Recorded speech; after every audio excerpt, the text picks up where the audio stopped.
आगे नहीं बिलाल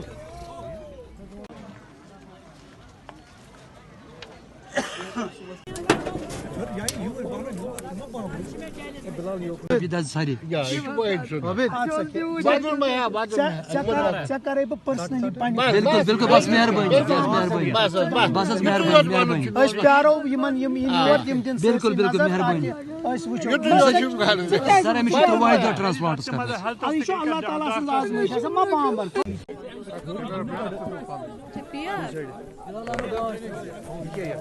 जी सर, क्या रिलीफ रहेगा, क्या मिलेगा इमदाद, क्योंकि विंटर्स भी आने वाले हैं और उनके पास घर भी नहीं रहे, तो क्या कुछ रहेगा? देखिए, पहले तो कल जब ये वारदात हुआ बहुत ही अफसोसनाक है। मैं खुद पर्सनली कल आया, उसके बाद डीसी साहब से भी रिक्वेस्ट की और उसी वक्त उन्हें अपनी टीम भेजी, जहां इस वक्त लग रहा है कि 8 स्ट्रक्चर्स हैं और कोई 21 फैमिलीज़ हैं, तो 27 फैमिलीज़ है। अब यही प्रॉब्लम आ रहा है। मैं इनको रिक्वेस्ट कर रहा हूँ कि एक एक घर में 4-4 फैमिलीज़ है, तो ये वैसे कंसिडर किया जाए कि जितनी फैमिलीज़ है उतना हाउस होल्ड समझे। अब जहाँ तक ये SDRF के तहत है वहाँ तक तो इनको रिलीफ मिलेगा, वो कितना होगा अमाउंट वो तो ठीक है, लेकिन उमर अब्दुल्ला साहब से मैंने कल रात को बात की है, उनने बड़ा अफसोस किया इसके बारे में। अभी 2 जो अहम मिनिस्टर्स हैं, एक तो सतीश शर्मा जी जो अभी चॉपर में आ गए हैं इधर, और नासिर सोगामी साहब जो एडवाइज़र हैं उमर साहब के, वो बस आ रहे हैं, 5-10 मिनट में पहुंचेंगे। उमर साहब जो अपने CM's रिलीफ फंड है उसमें से भी जिस तरह वार्ड 1 और बाकी जगहों पे रिलीफ हुआ उसी तरह इन लोगों को भी रिलीफ दिया जाएगा ताकि ये स्ट्रक्चर बना सके। इन द मीन टाइम हम कोशिश करेंगे कि इनके लिए कोई रहने का इंतज़ाम जो हो वो हो जाए ताकि ये ठीक से रहे। लग गया हूँ इनको बोलते बोलते कि इस इलाके को रोड कनेक्टिविटी बहुत ज़रूरत है। यहाँ से ये जो पीछे इसके करमशाह ब्रिज है वो भी सब कुछ होने के बावजूद भी NOC नहीं मिल रही है।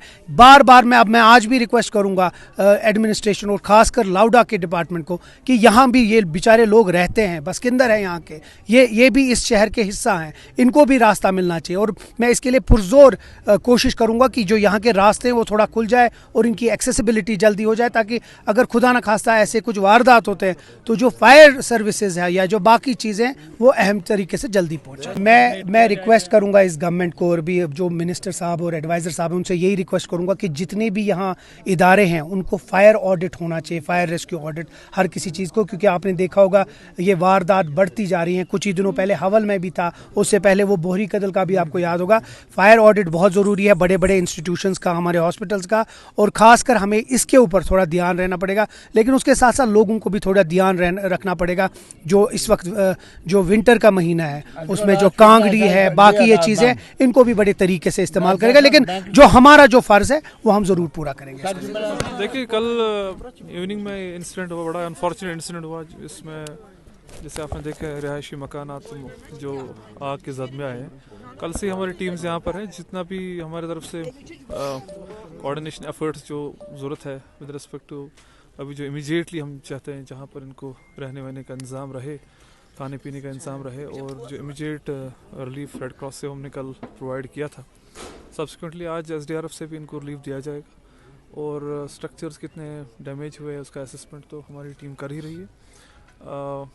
Our whole teams here we are with them, and जो भी हमारी तरफ से एज़ पर गाइडलाइंस इनको आता है मिलता है वो उनको दिया जाएगा, एज़ वेल एज़ हमारी टीम्स यहाँ पर है, इनको साथ शाना बशाना हम लोग खड़े हैं इनके साथ, और विल ट्राई आवर बेस्ट कि इनको जल्दी से जल्दी किसी जगह पर हम लोग जो थ्रू आवर चाहे SDRF के जो हमारे रिसोर्सेज हैं उनको यूटिलाइज़ करके हम उनको इमदाद दे देंगे। वो हम बात करेंगे बिकॉज ये लेक्स एंड वाटरवेज का LCMA के उसमें जुरिसडिक्शन में आता है। We will be taking up this matter with respect जो रोड का अभी मैंने देखा कि तंग है बड़ा रोड यहाँ पर। विल सी इसको किस तरीके से आगे जाके किसी एफर्ट में हम इसको एक्सेस दें, बेटर एक्सेस दें, ताकि ऐसे जो कभी डिज़ास्टर्स होते हैं उनको इमीडिएटली खुदा न खास जब होते हैं तो उनको इमीडिएटली कोई रिस्पॉन्स बड़ा ही जल्दी होना चाहिए। इन चीज़ों की वजह से जो है थिंग्स बिकम स्लोअर, बट ये बहुत सारी जगहों पर issues will look into it, और जो LCMA के वाइस चेयरमैन उनसे भी बात की जाएगी कि किस तरीके से यहाँ पर ये रोड को वाइडन किया जाएगा। देखिए, आपको पता ही है दैट श्रीनगर में अगर आप देखेंगे दैट हर दिन ऐसा कोई एपिसोड हम सुनते हैं, और ऐसे एपिसोड जो फायर इंसिडेंट्स हैं आप सब लोगों को पता है कि दैट विंटर्स में ऐसे इंसिडेंट्स बढ़ते हैं बिकॉज हम लोग ऐसे क्रूड गैजेट्स यूज़ करते हैं या लोड बढ़ जाता है और शॉर्ट सर्किट्स होते हैं, या खुदा ना खास कोई लोग अपने हीटर्स ऑन रखते हैं, सो जाते हैं। तो मेरी सारे अवाम नास से रिक्वेस्ट है आपके माध्यम से कि विंटर में इसमें तो ख़ास ख्याल रखना चाहिए और ऐसे हज़ार्ड्स और ऐसे क्रूड एलिमेंट्स और ऐसी चीज़ें घर पे ना चलाएं। अगर चलाएं तो कोई जो इलेक्ट्रिक डिवाइसेस हैं उसको प्रॉपर तरीके से, जब आप होश हवास में हो, जब आप जागे हो तब यूज़ करें। ऐसे जब आप नॉर्मली रात को होते हो तो इन चीज़ों का खास ख्याल रखना चाहिए बिकॉज ऐसे इंसिडेंट्स हो जाते हैं। मुझे लगता है आवाम से ये रिक्वेस्ट है वो प्रॉपर तरीके से जो हमारी जो SDRF की जो हमारी DDMA की जो गाइडलाइंस है, हम लोग उसमें विद टाइमली कुछ गाइडलाइंस निकालते हैं, उनको फॉलो करें। हम और एक बार उनको शाया करेंगे।